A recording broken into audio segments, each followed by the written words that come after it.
Yeah, in this video, we're going to look at oxidation. We're going to look at oxidation reactions.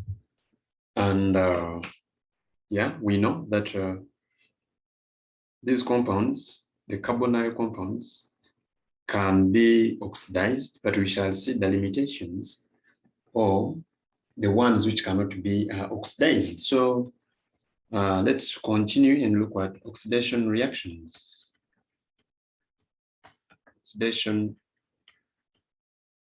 reactions. Now, we need to know that aldehydes are readily oxidized to carboxylic acid using the oxidizing agents like acidified potassium dichromate, acidified potassium permanganate, acidified chromium 6 oxide, right? So those ones can easily be oxidized. The aldehydes are readily oxidized. So you need to know that aldehydes are readily oxidized to carboxylic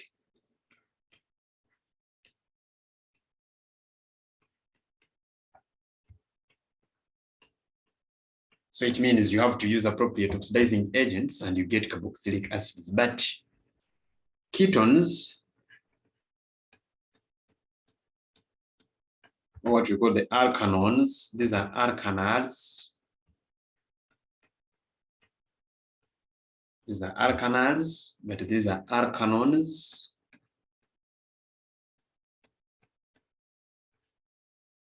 Are resistant to oxidation. These ones are resistant to oxidation. Are resistant to oxidation. So basically here, it is a matter of getting the strong oxidizing agent, which oxidizing agents amongst which we use acidified chromium 6 oxide and use acidified chromium 6 oxide.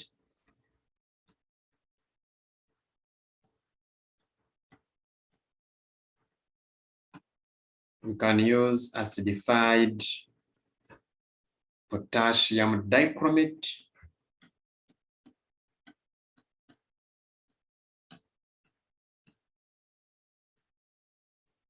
We can use acidified potassium permanganate.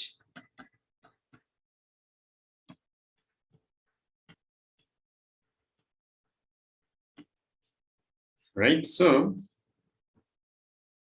in this case, when you treat these ones with oxidizing agents, okay? For example, if I consider like ethanol, I'll have my ethanol CH3, CHO, this is ethanol, it's oxidized by, let me use acidified chromium 6.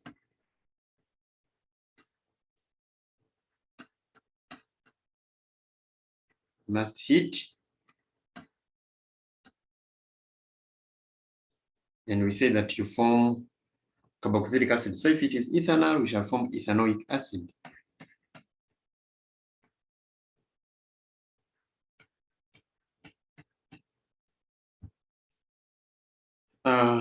If it is propanol, you form propanoic acid. For example, CH3,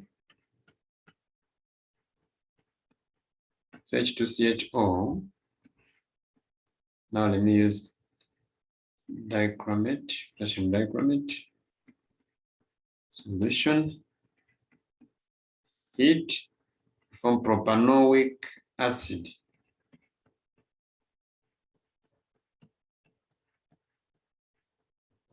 For the case of methanol,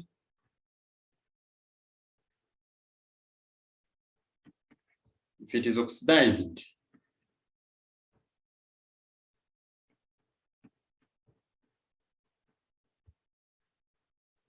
you form methanoic acid, but this methanoic acid can undergo further oxidation for the case of methanol only. The rest don't go don't undergo further oxidation. But for methanol, it undergo further oxidation. Cl2O7, 2 minus, H plus, here to form carbon dioxide and water. So it undergoes further oxidation to form other products. But we've said that ketones are resistant to oxidation when, that is when mixed with these oxidizing agents, there is no reaction. That's no observable change, okay? But apart from the oxidizing agents that we've mentioned here, there are also other oxidizing agents that you need to know. For example, we are going to look at Tollens reagent. We're going to look at Fehling solution.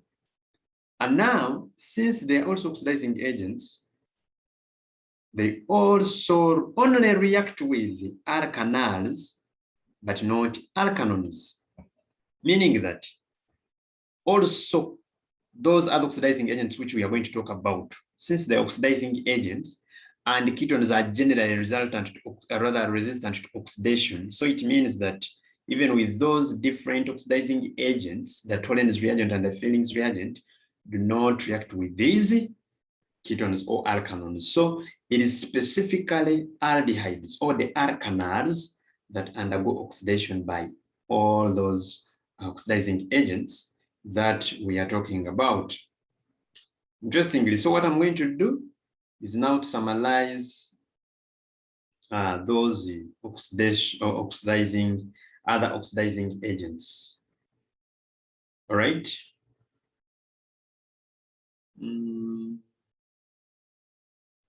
Okay, so let's begin with the ammoniacal silver nitrate solution. Reaction with the ammoniacal silver nitrate solution, also an oxidizing agent, using ammoniacal silver nitrate solution as an oxidizing agent. If we use ammoniacal silver nitrate solution, you need first to know what ammoniacal silver nitrate solution is. This is a solution of silver nitrate in excess ammonia solution. So if we get silver nitrate and we add excess ammonia, we form what we call ammoniacal silver nitrate solution. So since this is an oxidizing agent, it is reduced by aldehydes to silver.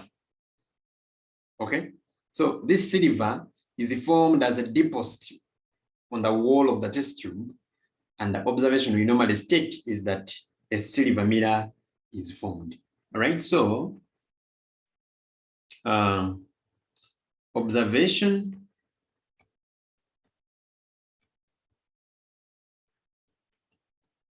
silver mirror is formed. We call it a silver mirror. And I've told you how it is formed. We say that an aldehyde reduces ammoniacal silver nitrate, having in mind that oxidizing agents at the end of the reaction are reduced. So if it is ammoniacal silver nitrate as an oxidizing agent, it is reduced to silver, right? It is reduced to silver. So ketones, of course, give no observable change. So if I give you a ketone and an aldehyde to distinguish, ammoniacal silver nitrate solution would be the best. Okay.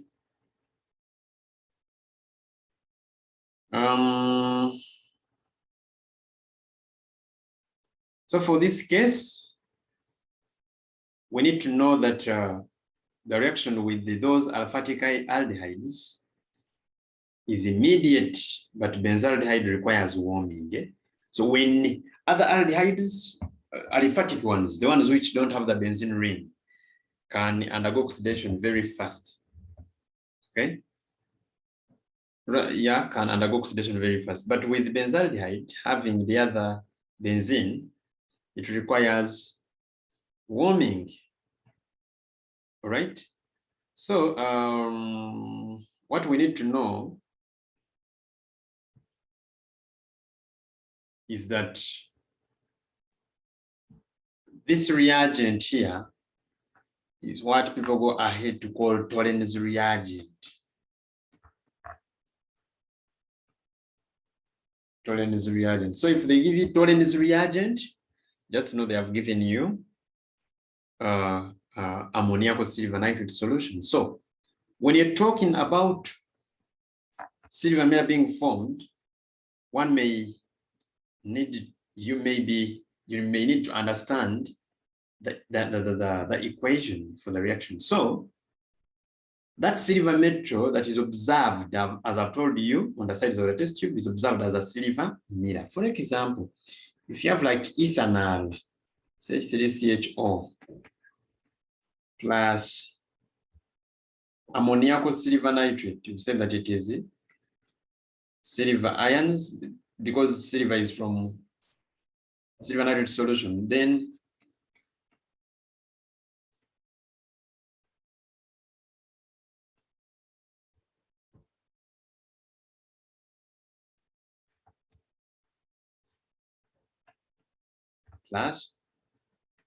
plus water.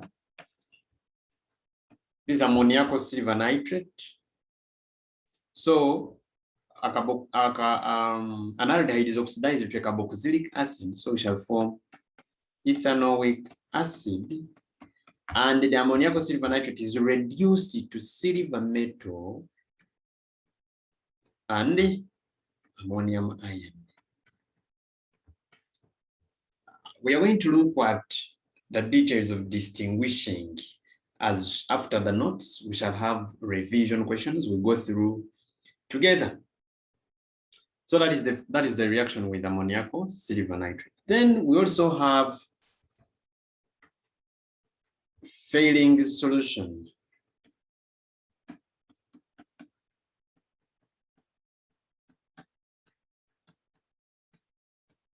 Fehling solution is a complex mixture that contains copper 2 ions. Okay, it's a complex mixture containing 2 ions. So when treated with aldehydes, we form a red-brown solid, but this mixture has to be heated. So when we talk about Fehling solution, look at maybe like ethanol still reacting with that Fehling solution, which you say that is a complex containing copper 2 ions. Then in presence of water, of course, the aldehyde will be oxidized to a carboxylic acid, ethanoic acid. Then for this case, we form copper 1 oxide. Copper 1 oxide. This copper 1 oxide solid that is formed is a red-brown solid. Someone can call it reddish-brown solid. Okay. So, in other words, Fehling's solution react with the aldehydes, and when the mixture is heated, we form a red-brown solid due to the formation of copper 1 oxide. So, those are other oxidation reactions that one may really need to understand. All right. So, one can say reddish brown.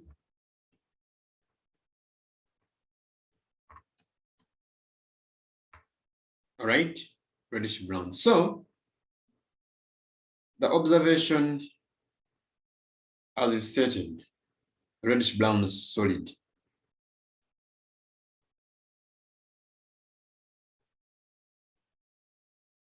Right? Yeah.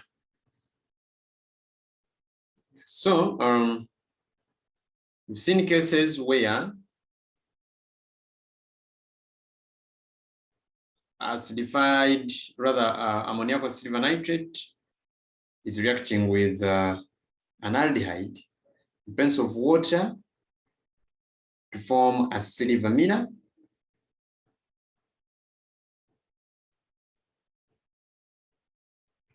Else one also can bring in a point whereby the silver nitrate,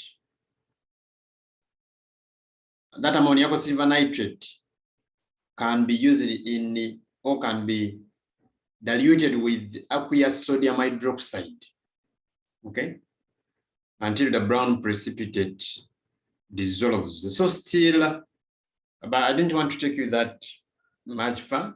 I just needed you to know how acidified silver nitrate reacts, rather how ammoniacal silver nitrate reacts with the carbonyl compounds, and also how Fehling's solution reacts with the carbonyl compounds, having in mind that it is only and only aldehydes that undergo oxidation. Then we have what we call a iodoform test. We have what we call the iodoform.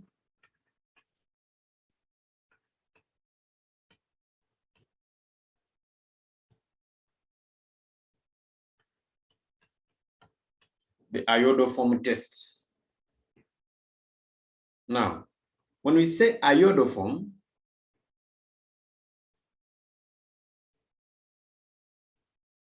is simply a solution of iodine in sodium hydroxide solution.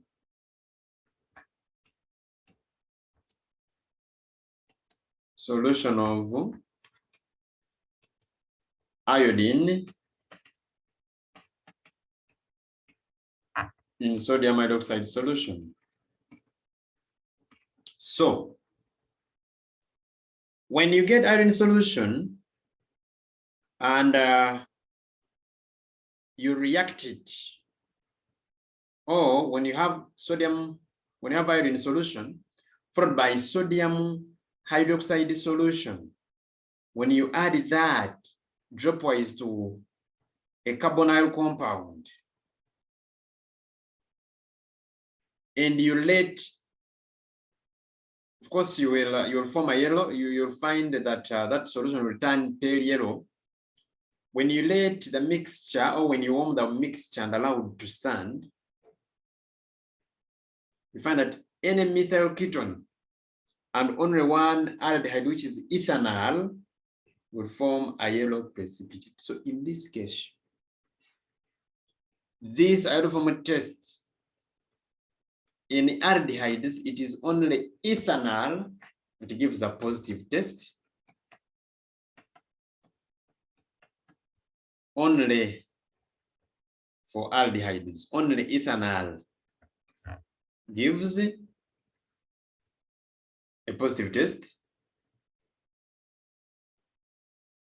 And therefore, this test, of course, the positive test that you have to mind about is that yellow precipitate. A yellow precipitate is formed, we shall see. Yellow precipitate is formed. Now, it means that the test, this test is positive only for those carbonyl compounds with a methyl group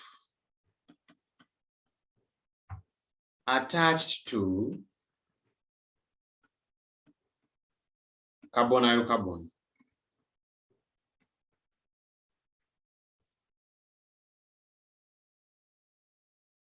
Okay, attached to the carbonyl carbon. I'm going to show you the structure.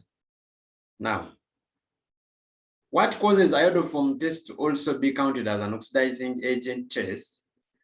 It's because the iodoform reagent contains the iodate 1 ion, which is a strong oxidizing agent. Okay, and this yellow precipitate formed is as a result of formation of triiodomethane, which is yellow. So the general reaction equation would be,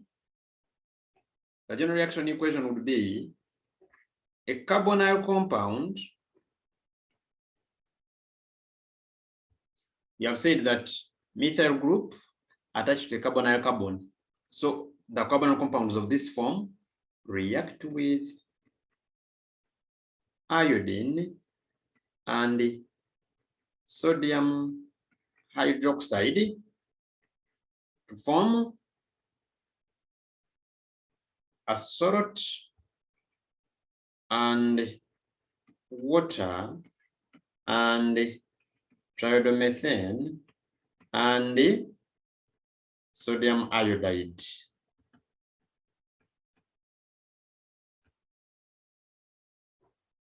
That is the general thing. So it is ethanol, then others will bring in ketones. In other words,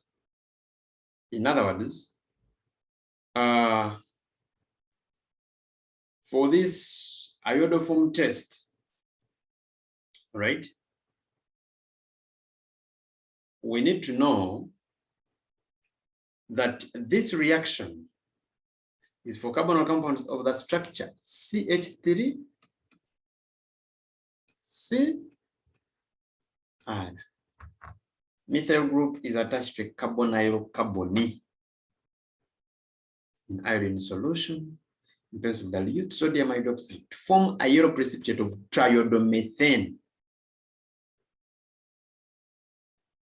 So it means that those compounds can be, carbonyl compound could be made ethanol, not methanol, because the methanol doesn't even have a methyl group.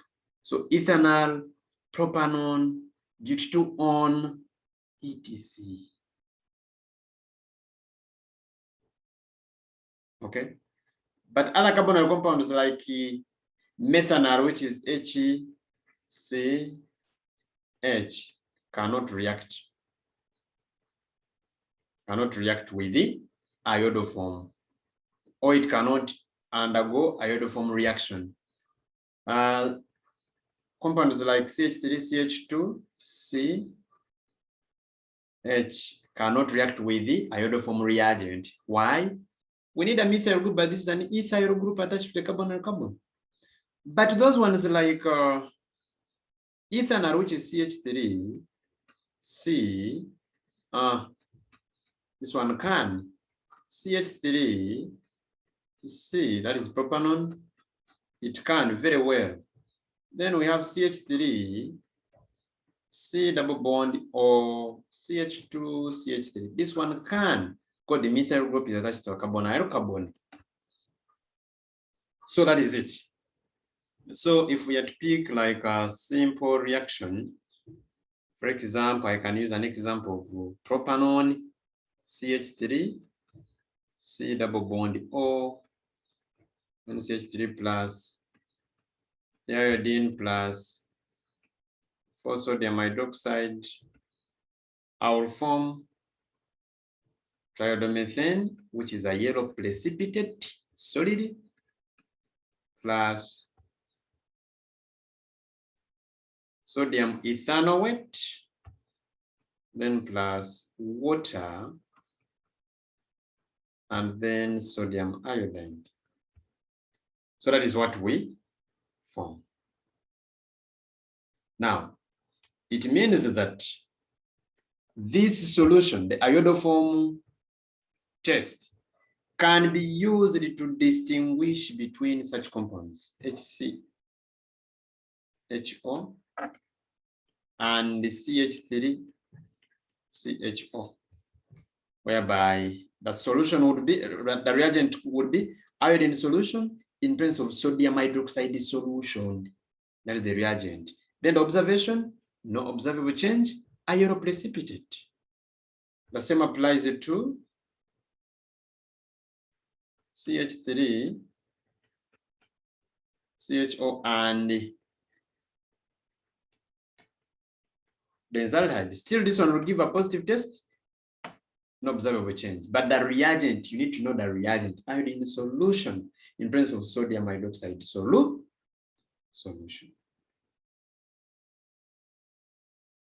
Okay. So that is it.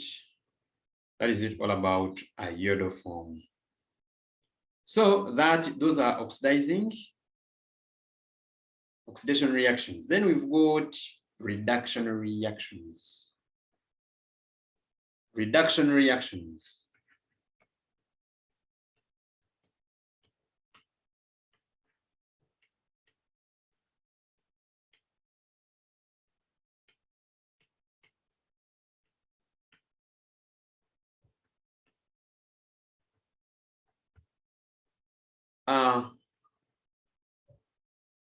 All these carbonyl compounds are reduced to alcohols by lithium tetrahydroaluminate in presence of dry ether. So the reducing agent we use is LiAlH4,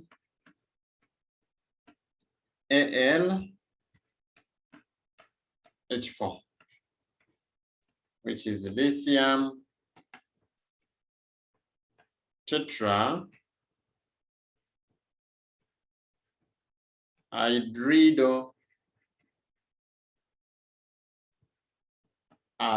or you can call it lithium aluminum hydride if you don't want to get problems. Lithium aluminum hydride, but it must, this reducing agent acts in presence of dry ether. Presence of dry ether. So carbonyl compounds, that is the aldehydes and the ketones, are reduced to alcohols. So aldehydes are reduced to primary alcohols. Aldehydes are reduced to primary alcohols, while ketones are reduced to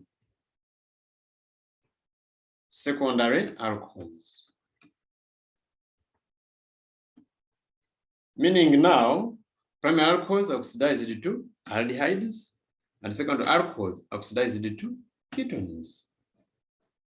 We don't have the tertiary thing because tertiary alcohols cannot be oxidized. So there is no carbonyl compound that can be reduced to tertiary alcohols. So for example, you can have ethanol reduced by lithium aluminum hydride in presence of dry ether.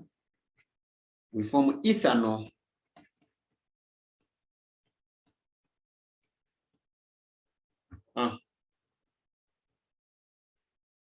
Form ethanol. You can have CH3, CH2, C, double bond O, then CH3 in presence of lithium, aluminum hydride and dry ether. This one is reduced to a secondary alcohol where you will have CH3, CH2, then CH, OH, CH3. Even if it is methanol,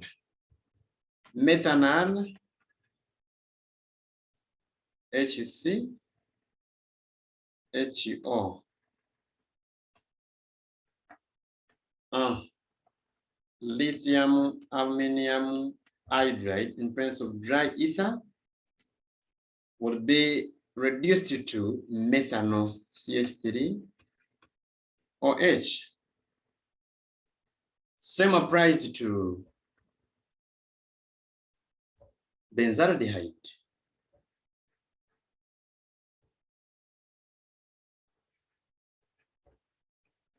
CHO. If you reduce it,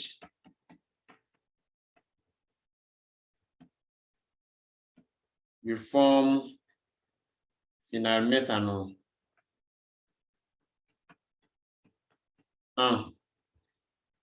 Even if you have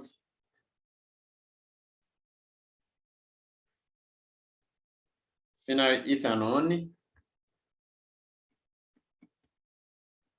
it will be reduced to using lithium aluminum hydride in presence of dry ether. should be reduced to secondary alcohol there.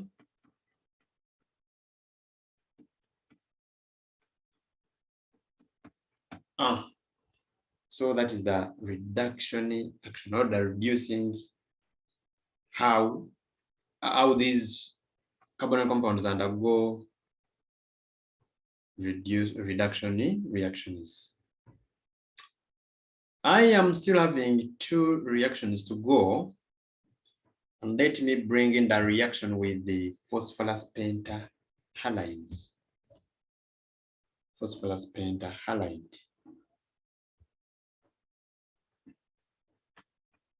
Reaction with the phosphorus pentahalide, it can be PCl5. Now, aliphatic and simple aromatic carbonyl compounds, when I say aliphatic, those are the ones without benzene ring. When I say simple aromatic, those are the ones with a benzene ring but with the few number of carbon atoms. They undergo replacement reaction of an oxygen atom by halide atom. In other words, if I have like propanone,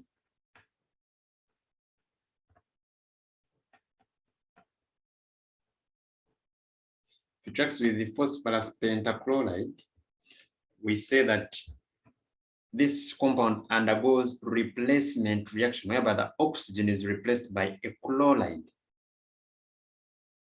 Okay, so we form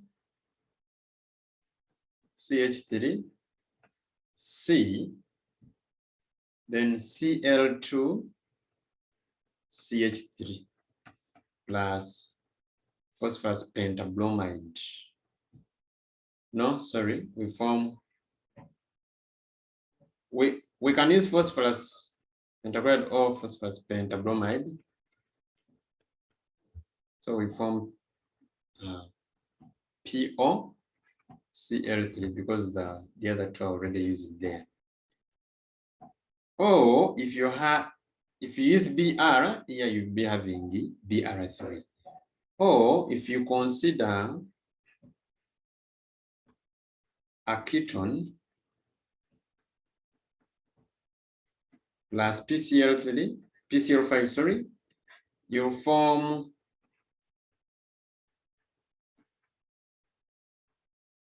CCl2, then CH3 plus POCl3.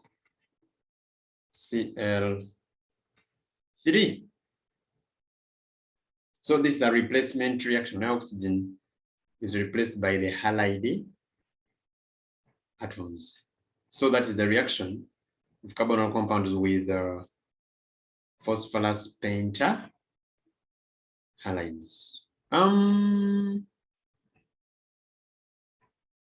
Well, so what we formed is what we call a geminodichloride.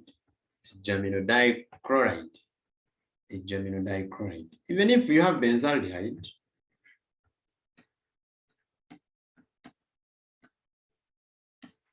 reacts with PCl5,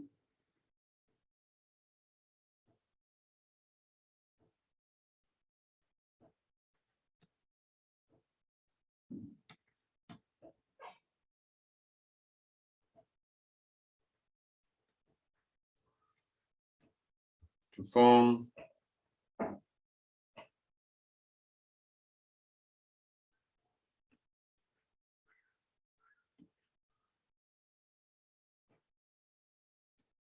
BC, Cl, and then H plus POCl3. Right.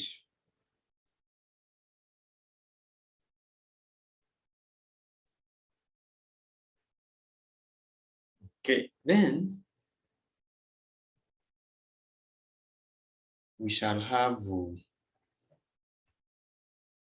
Cannizzaro reaction now.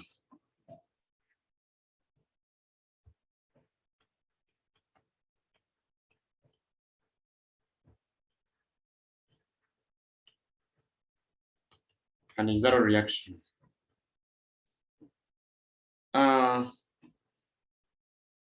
We talk about Cannizzaro reaction.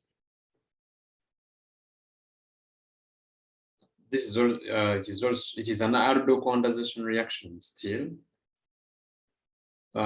This is one of the Aldol condensation reactions. Now, in presence of dilute in presence of dilute sodium hydroxide, some aldehydes and some ketones dimerize at room temperature.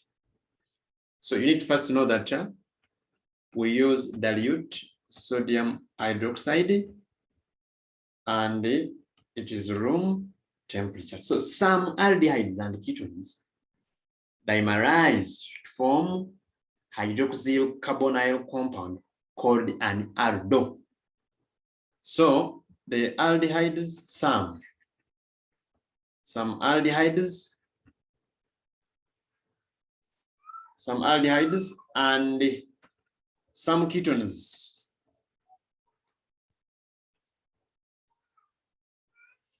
dimerize from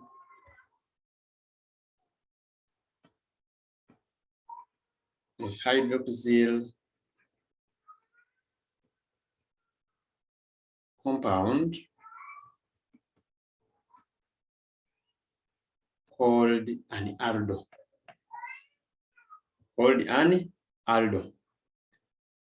These carbonyl compounds that react under this reaction should possess what we call an alpha hydrogen atom. It should possess an alpha hydrogen atom. When we say alpha hydrogen atom, we are trying to mean the hydrogen, okay? The hydrogen of that carbon, or the hydrogen of the carbon, which carbon should be next to the carbon of the functional group.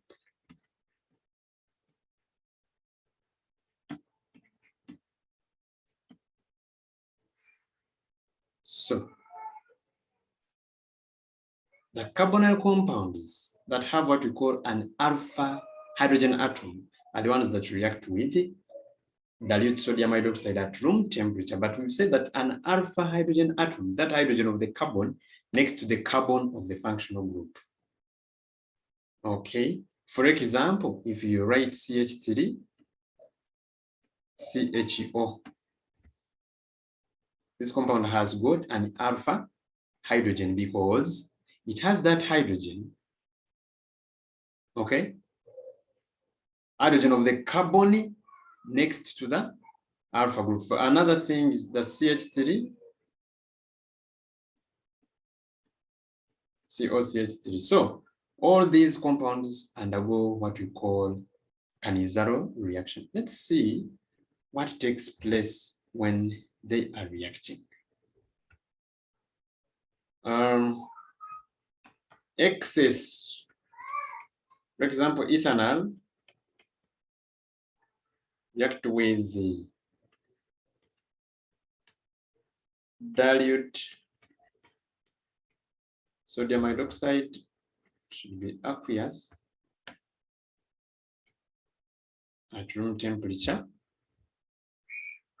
We shall form, like, then let's see the mechanism. The mechanism can guide you to get what to put here if you're not sure. So, but two molecules react. So what happens is that we shall have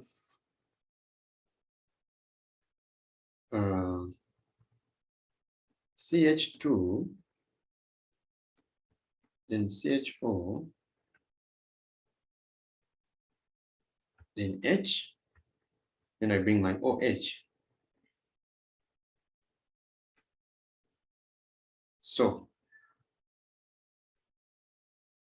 that bond will come and this one will like that. So we shall form, of course, this one has picked hydrogen, so we shall form water and CH2 minus, not plus because it is gaining. So minus, then CH. Oh.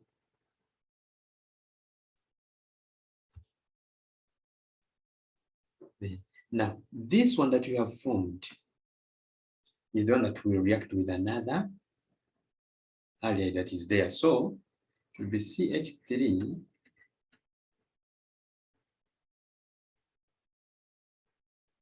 CH3 C double bond O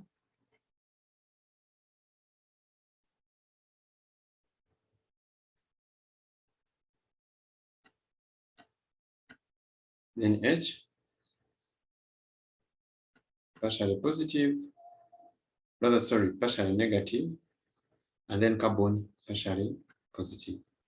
So you bring your iron CH2 CHO. So it will come on carbon as one bond of oxygen goes. So you're going to form CH3 C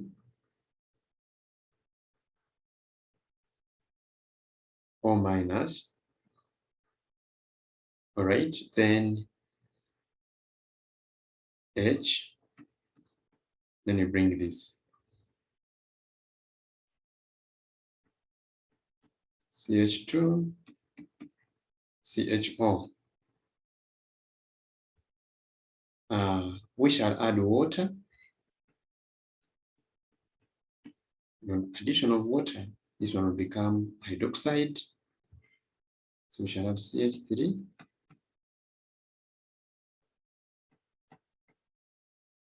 CH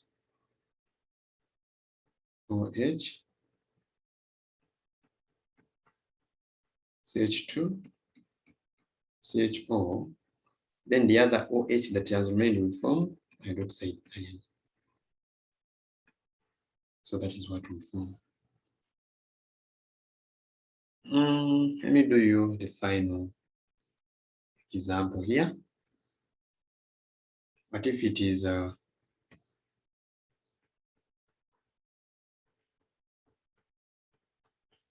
propanol?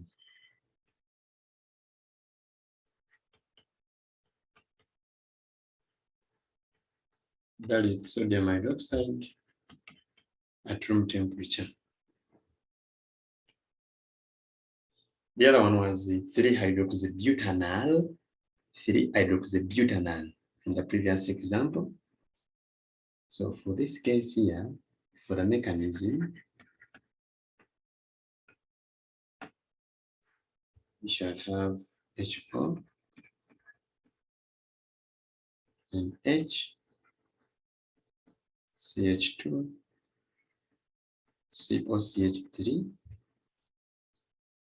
So we'll go on hydrogen and this one comes here. So we shall form water plus CH2 minus COCH3, which is this one now that we react with another. So we shall have CH3 C, then CH2, then you bring CH2 COCH3. Of course, this is partially negative, partially positive. So we'll come here and this one. So we shall form CH3 C O minus CH2 COCH3, then CH3. Add water. When you add water, you form CH3 C, then CH3 OH, CH2CO, CH3, then of course plus the OH ion. And this is what we call 4-hydroxy.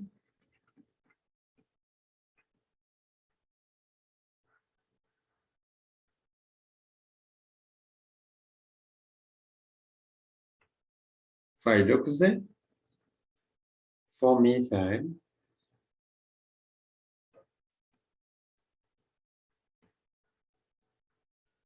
it's one word still, pentan, 2-on, pentan, 2-on. So basically, that is it. That is it that we form.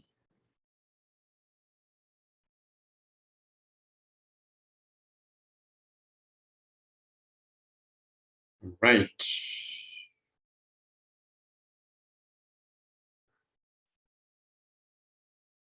Actually, I'm sorry, I made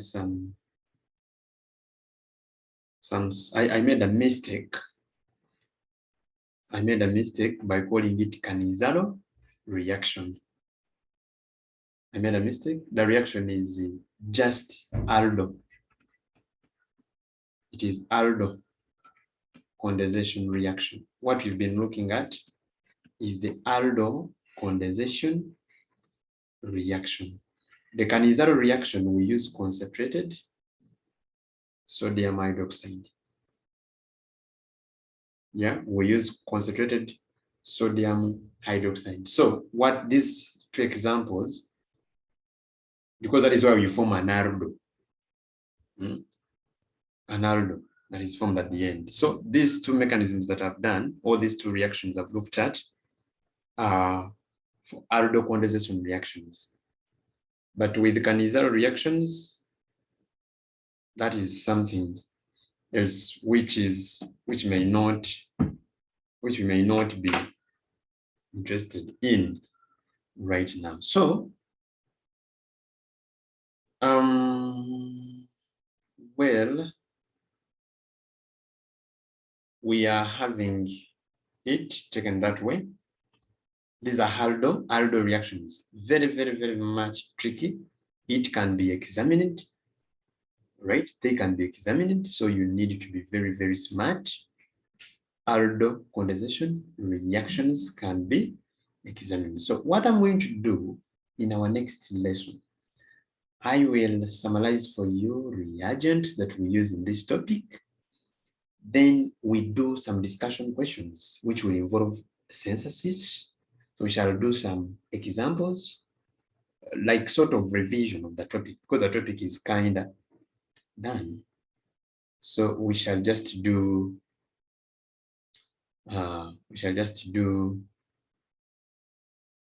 revision of what we've looked at already.